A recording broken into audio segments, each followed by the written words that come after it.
Popish Plot. I'm Jessica, and today we're doing a bit on the first week of 33 Days of Morning Glory.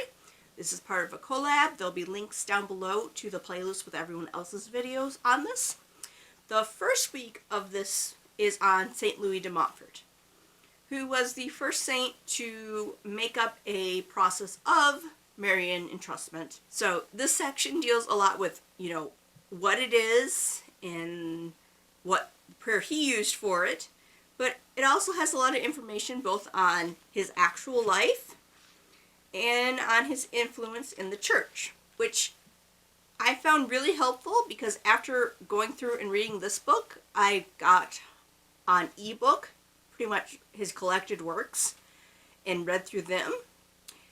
And next week's saint is Saint Maximilian Kolbe, who is noted as saying you cannot love the Virgin Mary more than Jesus did.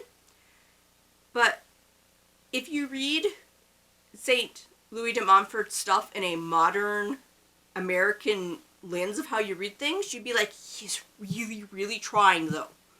I mean, I actually had a discussion online of a group that mixed a various branch of Christianity, who pointed out that technically you can't love anything that is good more than Jesus did. You can't love chocolate more than Jesus did because, God is love, and, he is going to love it infinitely and perfectly better than you can. But, putting that aside, if you actually go and after reading this go, I want to read the original, you have to keep in mind the time and the way of writing during that time, because it is super flowery, over-the-top language. So if you read it and you think, like, in your modern mindset, like, he totally means this 100%, as is, literal, you're going to be like, this is too much. This is all the stuff that Protestants say is idolatry, put in one place. But he didn't mean it that way. He was just using, kind of poetic language, like a bard would, to, go over and above how, words cannot explain this. So I'm going to use all the words to attempt to explain this. So it was interesting reading this section just because it goes through a bit of his life and it breaks down what he actually said in a way that modern people can understand without having the, all right, well, this is the time he lived in, and this was the society, and, this was the way that, common things were written. Which is helpful because, quite honestly, if I had started with his method, I'd look at this and go, all right, I know he's a saint. I know this is not, too over the top because he's a saint, so in some context this must be right, but it seems just a bit much.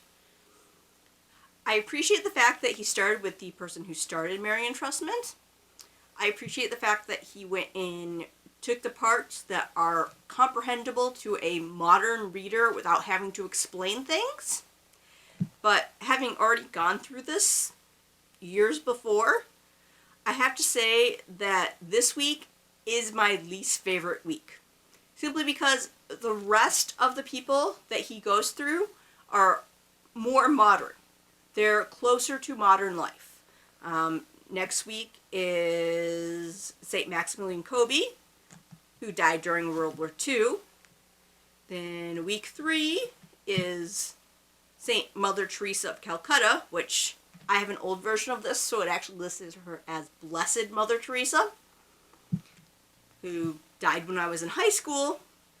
The week after that is St. John Paul II, who, again, this is an older version, so it says Blessed, who technically I was already a mother when he passed away.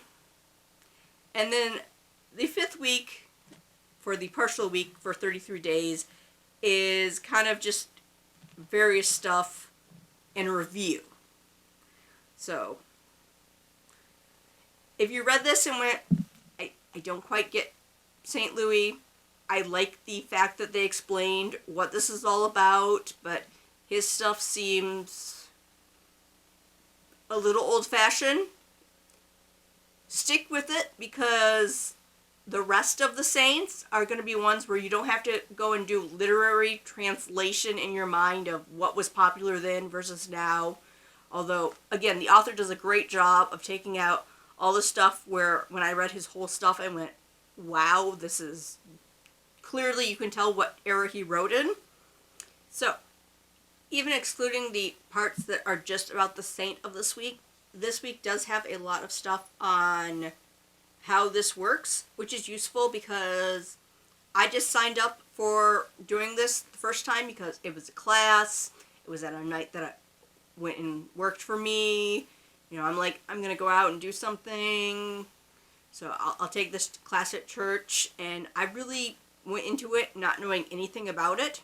So reading through the first week, it kind of explains things, which was super helpful. And it does it in a way that kind of draws you in. So, like, at first I'm like, okay, I get what this is about. All right, I can do this. From now on, I can totally understand letting Mary be in charge of, you know, if I pray for someone, being like, someone else needs it more.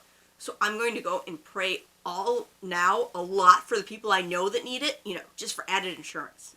And then, like, the next day, it's like, this includes your past ones. I'm like, okay. But they explained it enough where I'm like, yeah, I got it. She's going to do a good job with it. I'm sure she understands that I, you know, super want this friend to be prayed for. If you haven't already started reading this, and this sounds at all interesting, go ahead and watch everyone else's video on this. I'm sure they have lots of other great insights because this is like multiple times I've read through this book, so it's kind of like, yeah, I remember this, I remember that. You know, there's going to be people who are reading it the first time where they're like, this is an amazing insight I never thought of before. So that list is going to be down below. I will have a video out next week with week 2 of this. And of course, hit the subscribe and ring the bell because we'll still be doing other episodes throughout this time as well on various other topics. And until next time, remember to live your faith, love your faith, share that love. Next week, we're doing Saint Maximilian Kolbe, who is noted for saying that you cannot love the Virgin Mary more than Jesus loved her. But St. Louis de Montfort really tried.